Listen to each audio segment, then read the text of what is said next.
oil and gas continues to be vigorously pursued by many African states and international corporations. Over the last decade, a string of successful exploration projects have seen the continent's oil and gas reserves rise to nearly 28.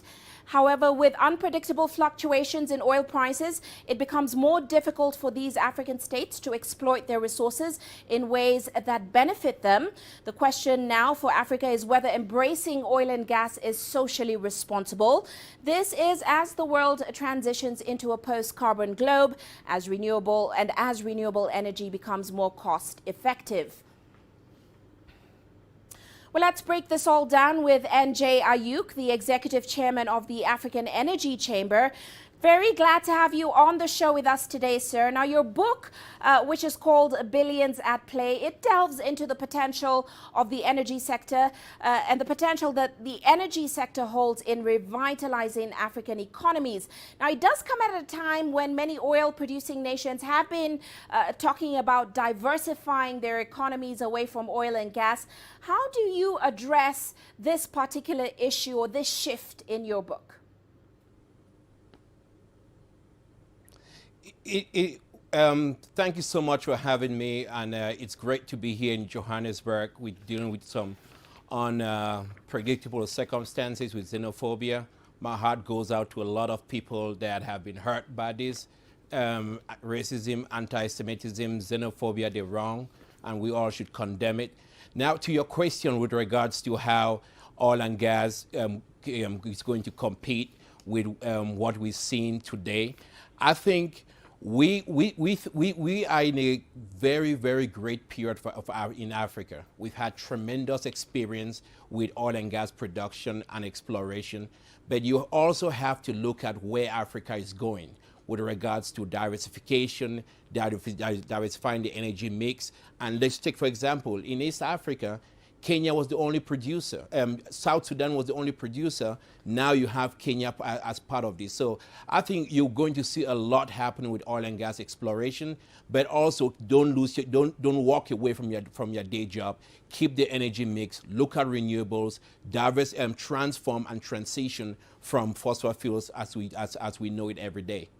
Quite right. And as you mentioned, over the last decade, we've seen the number of African countries with proven oil and gas reserves. They've risen significantly, I think, to about 28 countries now on the continent. How, in your opinion, do they get it right, especially in terms of identifying the right opportunities going forward? You have to look at making oil benefits its people. The true question we have to ask is that everyday Africans have not been happy with how the oil industry has really worked with them. I've been so fortunate to be part of this industry, done some really good deals, performed really well, and I've been blessed to have made a lot of money with the oil industry. But we have to take a deep look at ourselves and look at whether as a state or as companies, what we have to really do going forward and looking at how this industry really works and how the oil industry can really do its best to improve the continent. We have to start engaging with diversifying. We have to look at people, but we also have to challenge ourselves on how we operate. That's why when you look at it and you say exploration, we African companies are not really involved in a lot of the exploration and the high-risk exploration because of things like capital, because of other lack of technology know-how. But at a time when it is increasing, 28 countries are producing oil, whether it is small scale or large scale. 7 African countries are already members of OPEC. New discoveries happening around the continent. Senegal is going to have a lot of gas, and they're going to build some LNG trains. Mozambique, the same thing, $50 billion being spent in Mozambique. It's time for a paradigm shift, and it's time for us to take a big look on how this industry affects everybody and how we really move forward to make sure that oil does benefit every African, and we're proud of our resources, and we can use these resources to improve our lives and everyday people in this continent.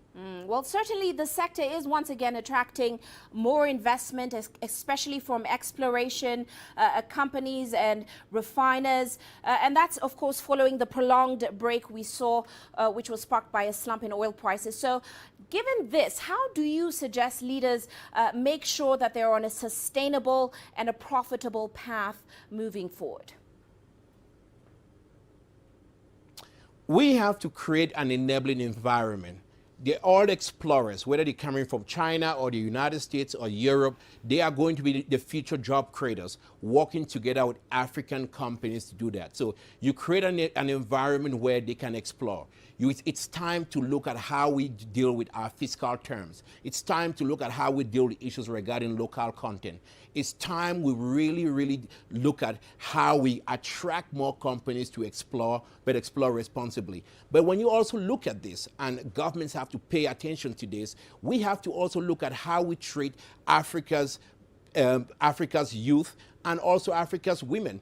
There is no reason why at this stage in Africa's oil and gas exploration, oil and gas development, we are having women under 10% in management or anything. We got to move women from back rooms to boardrooms. Women can no longer be the last hired and the first fired. We have to change that. And this is a great opportunity to Africa, because when oil prices collapsed in 2014, we didn't have anything to bet on. Now exploration is picking up. There's going to be more production. There's going to be more refining. It's time for the states to work with companies to say, let's lift people up. Let's really move it, but also be careful.